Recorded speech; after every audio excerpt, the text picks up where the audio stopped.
Messieurs les représentants des ministères de l'économie, du plan de la coopération, ainsi que du ministère de la Santé, de l'Action sociale, du ministère de l'Environnement et du Développement durable, Mesdames et Messieurs les directeurs généraux, les directeurs et chefs de service, Mesdames et Messieurs, Mangilen Dinuyu, Dilen Sant, Chisen Tewai. Merci à tous d'être là et permettez-moi, au nom du Royaume de Belgique, d'exprimer toute ma gratitude aux plus hautes autorités du Sénégal et en particulier à vous, Monsieur le Ministre, ainsi qu'à vos collaborateurs pour l'excellente conduite de la coopération entre le Sénégal et la Belgique. La coopération entre nos deux pays a atteint l'âge respectable de 50 ans et le programme bilatéral en cours a été signé en 2019. Il s'articule autour de 3 piliers: l'entrepreneuriat durable et le travail décent, la santé des femmes, des nouveau-nés et des adolescentes et le renforcement des compétences liées à ces 2 premiers piliers. Cette cérémonie est plus particulièrement consacrée à la signature de 2 conventions de financement, 2 nouvelles conventions. L'amendement à la convention spécifique du programme bilatéral de coopération en cours. On y ajoute en effet un 4e pilier pour accompagner le Sénégal dans sa volonté de relancer son industrie pharmaceutique et une convention spécifique pour un tout nouveau programme dédié à la lutte contre les changements climatiques nommé Portefeuille thématique climat, volet Sénégal. Mesdames et Messieurs, la relance de l'industrie, en particulier de l'industrie pharmaceutique, est une priorité de son Excellence le Président de la République et est inscrite dans le plan Sénégal émergent.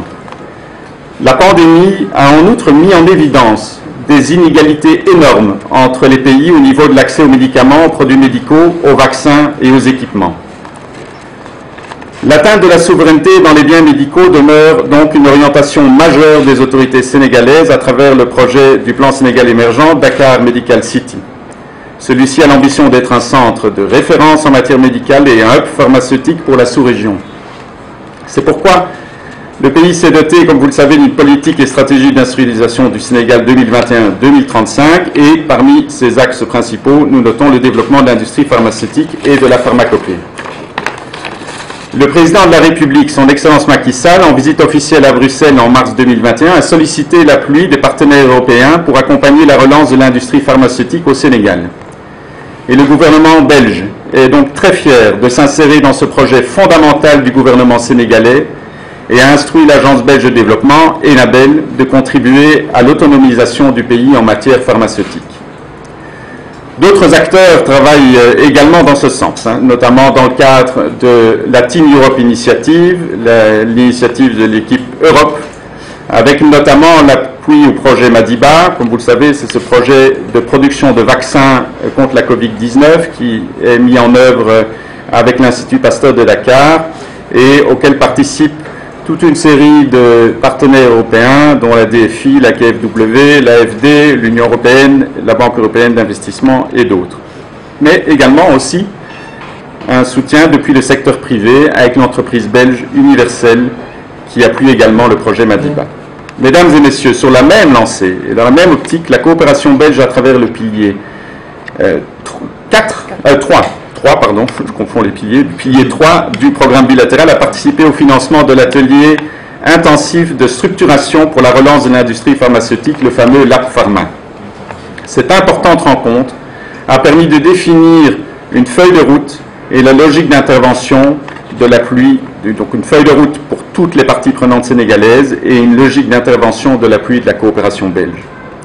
Lors de sa visite au Sénégal en octobre dernier, la ministre belge de la coopération, Myriam Kittir, a annoncé l'octroi d'un montant de 4 millions d'euros supplémentaires, soit 2,6 milliards de francs CFA, pour le financement de l'intervention promotion de l'accès équitable aux médicaments et vaccins de qualité, Karangé Garabyi. Celle-ci vise à appuyer le développement d'un écosystème pharmaceutique via 3 axes. Tout d'abord, le renforcement du ministère de la Santé et de l'Action sociale pour une meilleure coordination de la mise en œuvre du plan de relance de l'industrie pharmaceutique. Deuxièmement, l'appui à l'autorité sénégalaise de réglementation pharmaceutique pour l'atteinte du niveau de maturité 3 requis par l'Organisation mondiale de la santé pour la libération des produits pharmaceutiques. Et 3, le renforcement des compétences et l'appui en expertise du ministère de la Santé et de l'Action sociale et la nouvelle agence sénégalaise de réglementation pharmaceutique.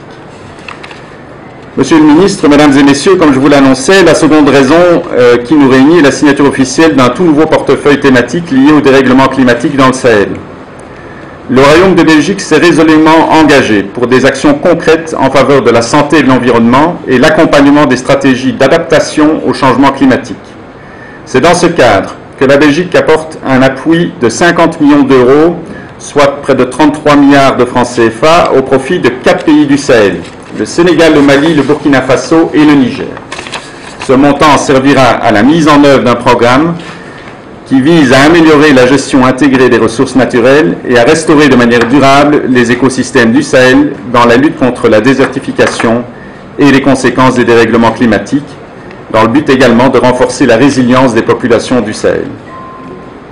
Afin de répondre aux défis qui se posent, nous devons apporter des réponses appropriées et intégrées qui couvrent l'atténuation et surtout, comme demandé par son Excellence le Président de la République, l'adaptation. Cela implique des aspects de gestion responsable et durable des ressources naturelles et de la biodiversité, ainsi que des aspects de résilience sociale, économique, sécuritaire et environnementale des populations. Nous devons agir ensemble sur une série de changements de nature technique, comme les pratiques agroécologiques, la gestion intégrée des ressources en eau, la restauration des écosystèmes, ou d'autres plus orientés sur des facteurs humains, comme l'implication des communautés locales, notamment les femmes et les groupes vulnérables ou marginalisés, la promotion d'une gouvernance inclusive des ressources naturelles et la dynamisation d'un dialogue entre différents niveaux de pouvoir et différents acteurs. Mesdames et messieurs, le volet Sénégal de ce programme s'élève à 11,5 millions d'euros, soit un peu plus de 7,5 milliards de francs CFA. Les résultats tourneront autour 1. De l'amélioration de la gouvernance des ressources naturelles via la planification participative et inclusive de l'utilisation des terres et de l'eau. 2. Le renforcement de la résilience des écosystèmes via un engagement accru de la part des acteurs locaux dans la restauration des terres dégradées et la gestion durable des écosystèmes. 3. Le renforcement de la résilience socio-économique des populations vulnérables par le biais de l'adoption, par les acteurs locaux, des pratiques agroécologiques et des systèmes agro-silvopastoraux durables et résilients au changement climatique. 4. Le renforcement des capacités des acteurs nationaux pour le suivi et l'évaluation des plans climatiques nationaux et des plans de neutralité de la dégradation des terres, ainsi que pour la mobilisation des financements du climat. Et enfin 5. Les résultats tourneront aussi autour du renforcement de l'engagement de la société civile et de la mobilisation du monde scientifique sénégalais et international en matière de lutte contre la désertification. Voilà. Monsieur le ministre, mesdames et messieurs, j'ai déjà été fort long. Je ne doute pas que l'on se retrouvera dans quelques mois pour partager les impacts positifs de ces deux interventions. De l'Agence belge de développement, Annabelle, mesdames, messieurs les membres de la délégation belge, mesdames, messieurs les représentants des ministères en charge de la santé et de l'environnement, mesdames, messieurs les directeurs et chefs de projet, chers invités. C'est avec un réel plaisir que je me retrouve parmi vous ce matin pour procéder au lancement officiel du portefeuille thématique Climat Sahel volet Sénégal et du programme Promotion de l'accès équitable aux médicaments et vaccins de qualité. Je voudrais tout d'abord, au nom du président de la République, son Excellence Macky Sall, remercier la délégation belge prenant part à cette importante cérémonie. Excellence, Monsieur l'ambassadeur, à travers le programme Climat Sahel, votre pays soutient nos efforts pour améliorer la gestion intégrée des ressources naturelles et pour restaurer de manière durable les écosystèmes naturels du Sahel dans le cadre de la lutte contre la désertification et les conséquences négatives des changements climatiques. Je voudrais exprimer tout le plaisir de notre pays à bénéficier, avec le Mali, le Niger et le Burkina Faso, de ce programme qui porte sur un montant de 50 millions d'euros, soit 33 milliards de francs CFA, et je précise, c'est un financement en don, donc non remboursable. Dans cette enveloppe, un montant de 11,5 millions d'euros soit environ 7,5 milliards de francs CFA, est alloué au Sénégal.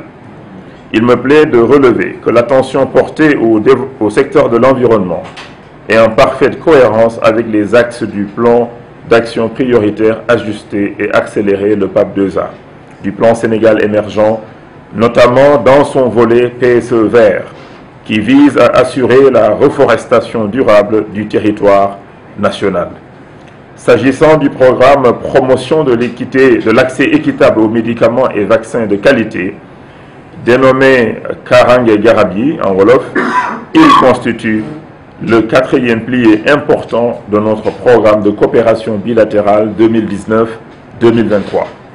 Ce programme, qui porte sur un montant de 4 millions d'euros, soit environ 2,6 milliards de francs CFA, est très important vu son alignement à notre objectif de souveraineté pharmaceutique qui vise l'autonomie en matière de production de médicaments, de vaccins et de produits médicaux de qualité.